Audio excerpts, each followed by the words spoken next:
चलिए स्टूडेंट्स, आज हम लोग India people and economic book के अंदर जो 7th चैप्टर है मिनरल्स एंड एनर्जी रिसोर्सेज उसको रीड करते हैं। आइए स्टार्ट करते हैं।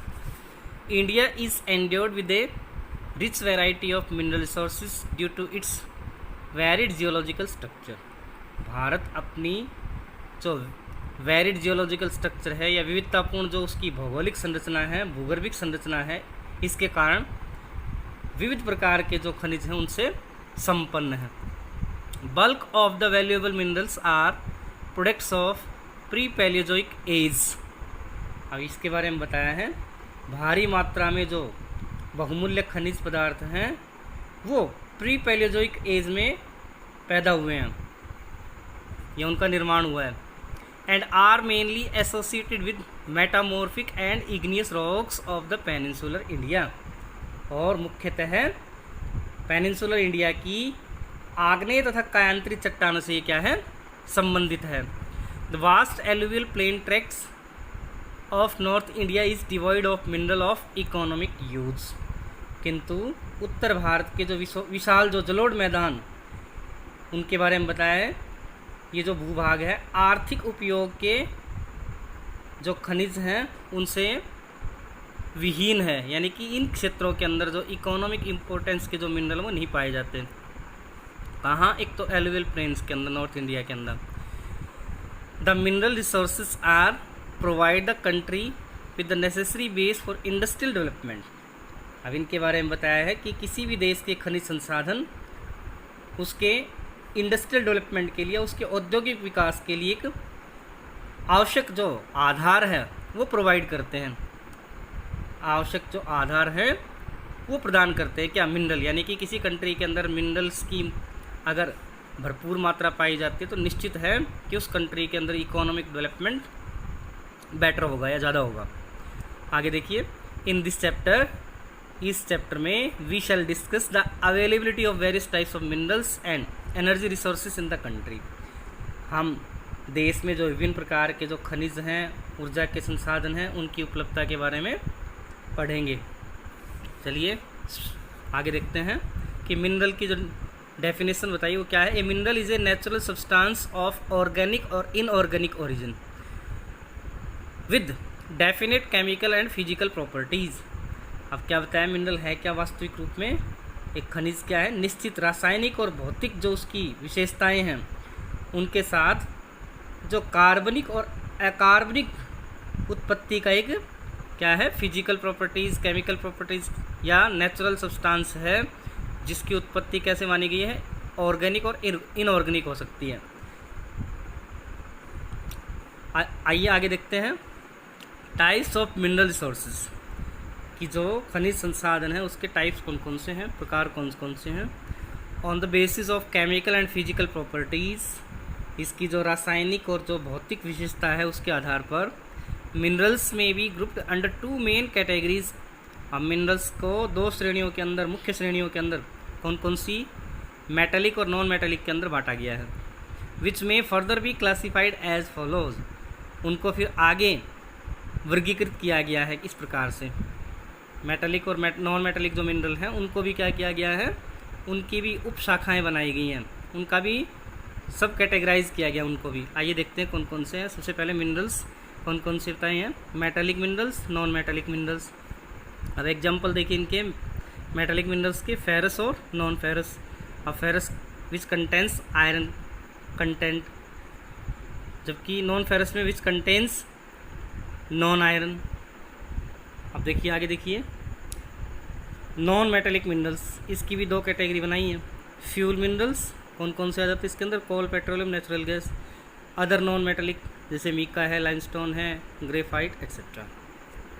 ये था इसका क्लासिफिकेशन। अब आगे देखिए, as it is clear from the figure 7.1, हमने जो एक फ्लो चार्ट देखा उसके अकॉर्डिंग 7.1 के अंदर metallic minerals are the sources of metals. जो धात्विक खनिज हैं उनके बारे में बताया है कि धातु के जो, इसके बाद बताया है आयरन और कॉपर गोल्ड प्रोड्यूस मेटल, ये सारे क्या कर रहे हैं, मेटल से प्रोड्यूस होते हैं। And are included in this category, और इस श्रेणी के अंदर इनको रखा गया, किसमें, मेटेलिक मिनरल्स के अंदर। क्योंकि metallic minerals are further divided into, इसके बाद भी मेटेलिक मिनरल्स को क्या किया गया, आगे दो कैटेगरीज के अंदर बांटा गया। कौन कौन सी, फेरस और नॉन फेरस मिनरल्स की, मेटेलिक मिनरल्स के अंदर। अब फेरस मिनरल्स कौन कौन से हैं, as you know refers to iron, ये समझ लीजिए, लौह जो अयस्क हैं उन्हीं को फेरस मिनरल कहा गया है। ऑल दोज मिनरल्स, अब डेफिनेशन देखिए इसकी फेरस मिनरल की, all those minerals which have iron content are ferrous, जिनमें सब में क्या है, लौह अंश पाया जाता है, वो सारे क्या हैं, उन सबको क्या कहा गया है, ferrous mineral. Such as iron और इटसेल्फ एंड, जैसे कि लोहा खुद है वो भी इस कैटेगरी के अंदर आता है। And those which do not have iron content, और वो जिनके अंदर आयरन कंटेंट नहीं पाए जाते हैं, आर नॉन फेरस, उनको क्या कहा गया है, non ferrous mineral. Such as copper, bauxite etcetera, जैसे कि एग्जाम्पल दिए हैं, कॉपर है, बॉक्साइट है इत्यादि। उसके बाद non metallic minerals, non metallic minerals इसका मतलब इसमें मेटल की मात्रा नहीं होती। Are either organic in origin such as fossil fuel, इनकी उत्पत्ति ऑर्गेनिक या कार्बनिक रूप में हो सकती है, जैसे कि फॉसिल फ्यूल है। Also known as mineral fuel, इसको दूसरा नाम क्या दिया गया है, mineral fuels, which are derived from the, जिसकी उत्पत्ति कहाँ से होती है, buried animals and plants life such as coal and petroleum. इसके बारे में बताया है कि पृथ्वी में दबे जो प्राणी एवं जो पेड़ हैं उनसे ये प्राप्त होते हैं, जैसे कि कोयला और petroleum.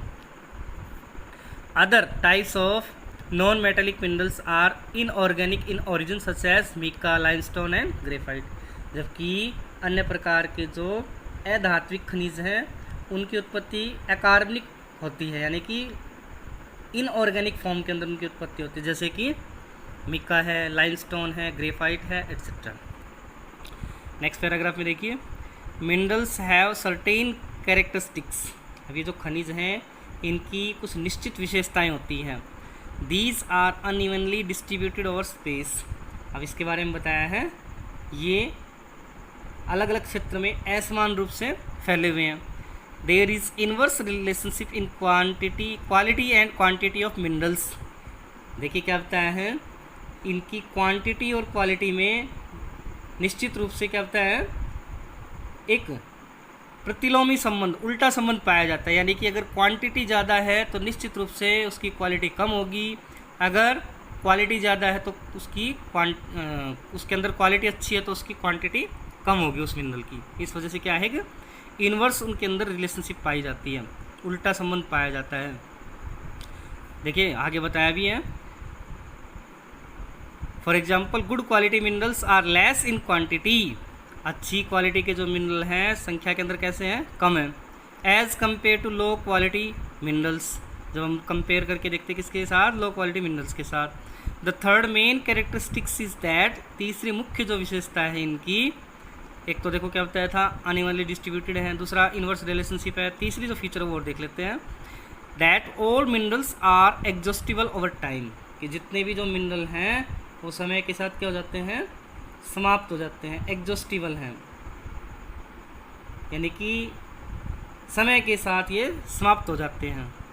These take long to develop geologically and they can not be replenished immediately, यानी कि निर्माण होने में भूगर्भिक रूप से इनके निर्माण की जो प्रक्रिया है बहुत लंबी है, और ये इनका पुनर्भरण भी जल्दी से नहीं हो सकता, यानी कि इनकी रिकवरी भी जल्दी से नहीं हो सकती। इसके लिए ज़रूरत किसकी पड़ती है, ज़्यादा समय की। Thus they have to be conserved, इसलिए ज़रूरत किस बात की कि इनका संरक्षण किया जाए, एंड नॉट मिसयूज्ड, इनका दुरुपयोग न किया जाए, as they do not have the second crop, और इसका कारण क्या है, इनको दोबारा उत्पन्न नहीं किया जा सकता, या इनके उत्पन्न होने में काफ़ी समय लग जाता है। उसके बाद है distribution of minerals in India, Bharat में जो खनिज हैं उनका वितरण, आइए जान लेते हैं किस तरीके से इनका फैलाव पाया जाता है देश के अंदर। Most of the metallic minerals in India occurs in the peninsular plateau regions in the old crystalline rocks, क्या बताया इसके बारे में, भारत के जो अधिकांश जो धात्विक खनिज हैं जो पेनिनसुलर जो प्लेट्यू वाला रीजन है उनकी जो प्राचीन जो क्रिस्टलाइन जो चट्टानें हैं, क्रिस्टली जो चट्टानें हैं, उनमें पाए जाते हैं भारत के अधिकांश जो खनिज हैं। पेनिनसुलर प्लेटू वाले रीजन के अंदर क्रिस्टलाइन फॉर्म के अंदर पाए जाते हैं। Over 97% of coal reserves occurs in the valley of Damodar. अब देश के लगभग 97% 97% जो कोल के जो भंडार हैं वो कहाँ हैं? घाटियों के अंदर। कौन कौन सी घाटी? दामोदर, सोन, महानदी और Godavari. Petroleum reserves are located in the sedimentary basin of Assam. इसी तरीके से पेट्रोलियम के जो स्टॉक हैं, कोल के स्टॉक तो कहाँ पाए हैं? दामोदर, सोन और महानदी और गोदावरी डेल्टा के अंदर, जो घाटियों के अंदर। जबकि पेट्रोलियम के जो रिजर्व हैं वो कहाँ पाए जाते हैं? सेडिमेंट्री जो बेसिन है, यानी कि अवसादी जो जमाव है असम के अंदर, गुजरात के अंदर, मुंबई हाई के अंदर। फॉर एग्जांपल ऑफशोर, अपतटीय जो क्षेत्र हैं, कहाँ? अरेबियन सी के उनके अंदर। तो ये जो कुछ क्षेत्र बताए हैं इंपॉर्टेंट है बोर्ड के रिगार्डिंग, कि जो कोल के जो डिपॉजिट है देश के अंदर कहाँ हैं, और जो पेट्रोलियम के जो रिजर्व हैं वो कहाँ पाए जाते हैं। New reserves have been located in the Krishna, Godavari and Kaveri basin. नए प्रकार के जो भंडार देखे गए हैं वो कहाँ देखे गए हैं? कृष्णा, गोदावरी और कावेरी जो बेसिन है उन क्षेत्रों के अंदर। Most of the major mineral resources occur to the east of a line linking Mangaluru and Kanpur. अब इनके बारे में बताया है, अधिकांश जो प्रमुख खनिज हैं मैंगलुरु से कानपुर को जोड़ने वाली एक इमेजिनरी जो लाइन है उसके ईस्ट में, पूर्व में पाए जाते हैं। अब आइए देखते हैं कहाँ कहाँ किस किस बेल्ट के रूप में इंडिया के अंदर। Minerals are generally concentrated in 3 broad belts in India. Bharat के जो खनिज मुख्यतः 3 विस्तृत जो पट्टियाँ हैं उनमें फैले हुए हैं। There may be some sporadic occurrence here and there in isolated pockets. इनके विषय में बताया है कुछ तो जो क्या है? कदाचनिक भंडार। कहाँ, किस रूप में, किस रूप में बताए हैं? आइसोलेटेड पॉकेट्स के रूप में, यानी कि एकाकी जो खंड हैं, अलग अलग जो खंड है हिस्से उसमें पाए गए हैं। दीज बेल्ट्स आर, ये जो बेल्ट है वो कौन कौन सी है? चलिए सबसे पहले देखते हैं। सबसे पहली जो बेल्ट है इंडिया के अंदर जो मिनरल्स पाए जाते हैं वो सबसे पहली बेल्ट कौन सी है? The north eastern plateau region. Bharat का जो नॉर्थ ईस्ट, उत्तर पूर्वी जो प्लेट्यू वाला रीजन है, पठार वाला रीजन है। दिस बेल्ट कवर्स, अब ये जो बेल्ट है इस बेल्ट के अंदर क्या क्या आता है? छोटा नागपुर जो कहाँ पड़ता है? झारखंड के अंदर। उड़ीसा प्लेट्यू, छोटा नागपुर प्लेट्यू और उड़ीसा प्लेट्यू वो इस बेल्ट के अंदर आता है। West Bengal and parts of Chhattisgarh, इसके अलावा पश्चिम बंगाल और छत्तीसगढ़ का कुछ हिस्सा भी इस बेल्ट के अंदर शामिल है। Have you ever thought about this region of major iron steel industry being located in this region? क्या आप यहाँ पर आपने सोचा है कि प्रमुख जो लौह एवं इस्पात उद्योग हैं इस क्षेत्र में क्यों पाए जाते हैं? It has variety of minerals. इस क्षेत्र के अंदर क्या होता है? विभिन्न प्रकार के जो खनिज हैं वो उपलब्ध हैं, जैसे कि आयरन ओर है, कोल, मैंगनीज, बॉक्साइट, मिका एट्सेट्रा। ये तो थी सबसे पहली belt, north eastern plateau region. उसके बाद the south western plateau region. दूसरी जो बेल्ट ली है वो कौन सी है? दक्षिण पश्चिमी पठारी प्रदेश। आइए देखते हैं। This belt x tends over Krishna. इस बेल्ट का जो विस्तार है कहाँ कहाँ का देखा गया है, कहाँ तक है? Karnataka, Goa and contiguous Tamil Nadu, Uplands and Kerala. इसके अलावा जो संस्पर्शी जो तमिलनाडु की जो उच्च भूमि है, इसके अलावा जो केरला है वहाँ तक इसका विस्तार है। This belt is rich in ferrous metals and bauxite. अब इनके बारे में बताया है कि ये जो पेटी है, इस पेटी के अंदर, इस क्षेत्र के अंदर हाई क्वालिटी का जो क्या धातु और बॉक्साइट जो है वो पाए जाते हैं। It contains high grade iron ore. इनमें क्या क्या है? उच्च क्वालिटी का जो आयरन ओर है, मैग्नीज है, लाइमस्टोन है, वो पाया जाता है।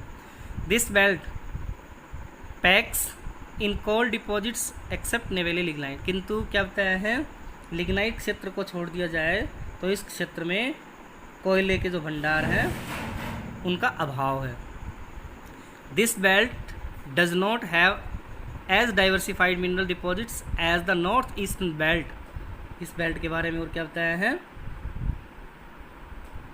इस क्षेत्र के अंदर इतनी डाइवर्सिटी नहीं है, इतनी विविधता नहीं है। किसके मामले में? मिनरल्स के डिपोजिशन के मामले में। Kerala has deposits of monazite and thorium bauxite clay. अब केरला के बारे में बताया, केरला में क्या है? केरल में मोनोजाइट तथा थोरियम और बॉक्साइट क्ले के क्या है? डिपॉजिट्स हैं। जबकि गोवा हैज़ आयरन और डिपॉजिट्स, गोवा में लो एस के जो डिपॉजिट्स हैं वो पाए जाते हैं। तो इस तरीके से 2 बेल्ट हमने देखी हैं। इसके बाद हम रीड करेंगे थर्ड जो बेल्ट है।